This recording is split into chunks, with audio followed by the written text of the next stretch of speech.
राहुल की पाठशाला में आपका स्वागत है। आज हम लोग वायुमंडल के बारे में पढ़ेंगे। तो इसमें देखिएगा, आप लोग थोड़ा ध्यान रख दीजिएगा।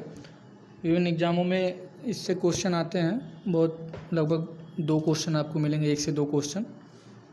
तो हम लोग स्टार्ट करते हैं वायुमंडल। देखिए, जो आप देखिएगा इसमें पहली लाइन देखिए, लिखा हुआ है वायुमंडल की ऊपरी परतों के अध्ययन को एरोलॉजी और निचली परत के अध्ययन को मेट्रोलॉजी कहते हैं।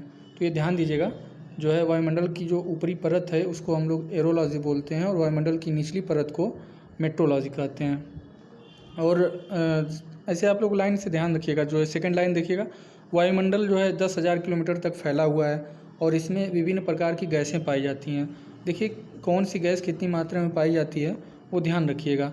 देखिए वायुमंडल में मुख्य रूप से nitrogen 78%, oxygen 20.9%, carbon dioxide 0.03%, argon 0.9% पाई जाती है। कि हमने देखा है कई एग्ज़ाम में, वनडे एग्ज़ाम में पूछ लेता है कि वायुमंडल में नाइट्रोजन की मात्रा कितनी है, 78%, ध्यान रखिएगा। उसके बाद कभी कभी पूछता है ऑक्सीजन की मात्रा कितनी है, 20.9%, तो ये ध्यान रखिएगा। इसके बाद अगली लाइन देखिएगा, वायुमंडल को तापमान और अन्य घटकों के हिसाब से 5 परतों में बांटा गया है। वायुमंडल में जो है 5 परत हैं, ये अलग अलग परत हैं। तो देखिएगा इसमें जो है जो सबसे निचली परत है उसको क्षोभ मंडल बोलते हैं। उसके ऊपर जो है समताप मंडल है, फिर मध्य मंडल है, फिर आयन मंडल है, फिर बहिर्मंडल है। तो ये ध्यान रखिएगा। सबसे निचली परत कौन सी है दोस्तों? क्षोभ मंडल। उसके बाद समताप मंडल, फिर मध्य मंडल। मध्य मंडल जो बीच का है उसको मध्य मंडल बोलते हैं, फिर आयन मंडल, फिर बहिर्मंडल।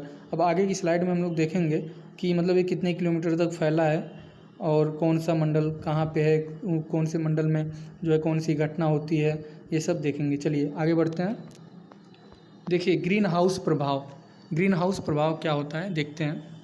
देखिए gas nitrogen, carbon dioxide, oxygen, जलवाष्प और CH4 मीथेन, तो ये वायुमंडल के चारों ओर अपना एक मोटा घेरा बना लेती हैं और सूर्य के प्रकाश को बाहर नहीं जाने देती और पृथ्वी पर तापमान बढ़ता जाता है और इस तापमान का इन गैसों के द्वारा बढ़ना एक ग्रीन हाउस इफेक्ट कहलाता है। तो जो भी वायुमंडल में विभिन्न प्रकार की गैसें हैं, नाइट्रोजन, कार्बन डाइऑक्साइड, ऑक्सीजन, जलवाष्प, मीथेन, ये वायुमंडल के चारों तरफ एक मोटा घेरा बना लेती हैं और ये सूर्य के प्रकाश को बाहर नहीं जाने देती हैं और पृथ्वी का तापमान इससे बढ़ने लगता है और यही जो है ग्रीन हाउस इफेक्ट कहलाता है। आगे देखिए, ये फिगर में देखिएगा, ये ग्रीन हाउस इफेक्ट को दर्शाया गया। देखिए सन की लाइट आ रही है फिगर नंबर 1 में, फिर जो है एटमॉस्फेयर, ये अर्थ वायुमंडल में आती है और ये फिर बाहर नहीं जाने देती है। जो भी गैसें इसके चारों तरफ छाई हुई हैं वो इनको बाहर नहीं जाने देती हैं, सूर्य की किरणों को। अब देखिए, अब हम लोग यही मंडल के बारे में पढ़ेंगे, कौन सा मंडल कौन से नंबर पे है और किस मंडल को और क्या कहते हैं, कौन सी घटना होती है, ये सब हम लोग देखेंगे।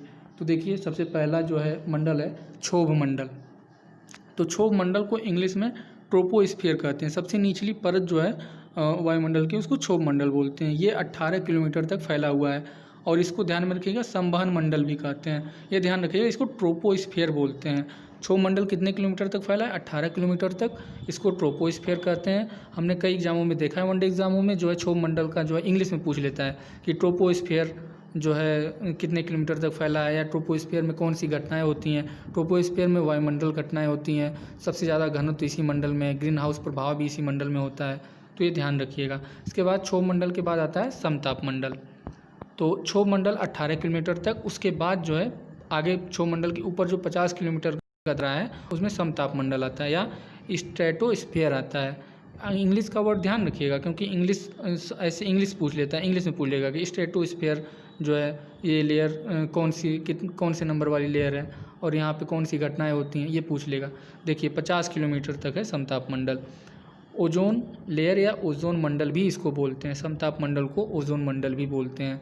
और देखिए यहाँ पे ताप समान होता है और यहाँ पे मौसमी घटनाएं नहीं होती हैं, ठीक है। अगला देखिएगा मध्य मंडल। समताप मंडल के बाद आता है मध्य मंडल जो 80 किलोमीटर तक है, मध्य मंडल। फिर अब इसके बाद देखिए आता है आयन मंडल जो मध्य मंडल के ऊपर है, 80 से 640 किलोमीटर तक, और इसमें रेडियो तरंग परावर्तित होती रहती है। और सबसे लास्ट में है बाह्य मंडल। तो इसको ध्यान में रखिएगा दोस्तों। अब इसके आगे जो है हम लोग तो क्विज सॉल्व कर लेते हैं, ठीक है। देखिए क्वेश्चन नंबर 1 है, वायुमंडल में सबसे अधिक मात्रा में कौन सी गैस पाई जाती है। ये SSC 2001 में पूछा गया था। नाइट्रोजन आपने ऊपर देखा ही था। फिर अगला क्वेश्चन नंबर 2, निम्न में से कौन सी गैस ग्रीन हाउस इफेक्ट के लिए उत्तरदायी है। तो ये कार्बन डाइऑक्साइड ग्रीन हाउस के लिए उत्तरदायी है। फिर क्वेश्चन नंबर 3 है जो कि RRB में पूछा हुआ है क्वेश्चन। देखिए, भूपृष्ठ से परावर्तित अवरक्त विकिरण के अवशोषण द्वारा भूमंडल के तापमान में वृद्धि की प्रक्रिया को क्या कहते हैं। ग्रीन हाउस इफेक्ट कहते हैं। हमने ऊपर देखा ही अभी। अगली क्वेश्चन है क्वेश्चन नंबर 4, NDA में पूछा हुआ क्वेश्चन है, बहुत ही इंपॉर्टेंट क्वेश्चन है। क्षोभ मंडल वायुमंडल का सबसे गर्म परत है क्योंकि ये पृथ्वी के पृष्ठ से गर्म हो जाता है। इसका ऑप्शन नंबर C सही है। क्वेश्चन नंबर 5 देखते हैं, ये भी इंपॉर्टेंट। देखिए, वायुमंडल में दैनिक मौसम परिवर्तन किस परत के कारण होता है। क्षोभ मंडल में। आपने देखा है ऊपर मौसम परिवर्तन क्षोभ मंडल में हो रहा है। इसका जो है ऑप्शन नंबर B सही है क्वेश्चन नंबर 5 का। अगला क्वेश्चन क्वेश्चन नंबर 6, देखिए, बादल का गरजना वायुमंडल की किस परत में होता है। ऑप्शन B सही है, क्षोभ मंडल। क्वेश्चन नंबर 7, ये आपने देखा ही था अभी ऊपर, हवाई जहाज प्रायः कहाँ उड़ते हैं। समताप मंडल में उड़ते हैं। ये ध्यान रखिएगा, बहुत ही इंपॉर्टेंट क्वेश्चन है।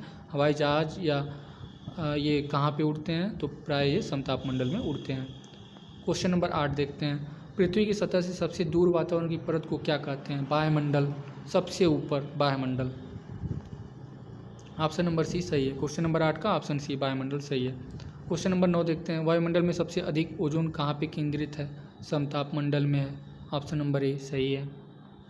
क्वेश्चन नंबर 10 देखिए, निम्न में से किस मंडल को संवहन मंडल भी कहते हैं। हमने आपको बताया अभी कि क्षोभ मंडल को संवहन मंडल भी कहते हैं। क्वेश्चन नंबर 10 का ऑप्शन A सही है। क्वेश्चन नंबर 11 देखते हैं, किस ऋतु में क्षोभ मंडल की ऊंचाई में वृद्धि हो जाती है। ग्रीष्म ऋतु में जो क्षोभ मंडल की जो है ऊंचाई है उसमें वृद्धि हो जाती है। ये MPSI में पूछा हुआ है। तो आगे बढ़ते हैं। क्वेश्चन नंबर 12, संचार उपग्रह किस वायुमंडल परत में स्थित होते हैं। आयन मंडल में।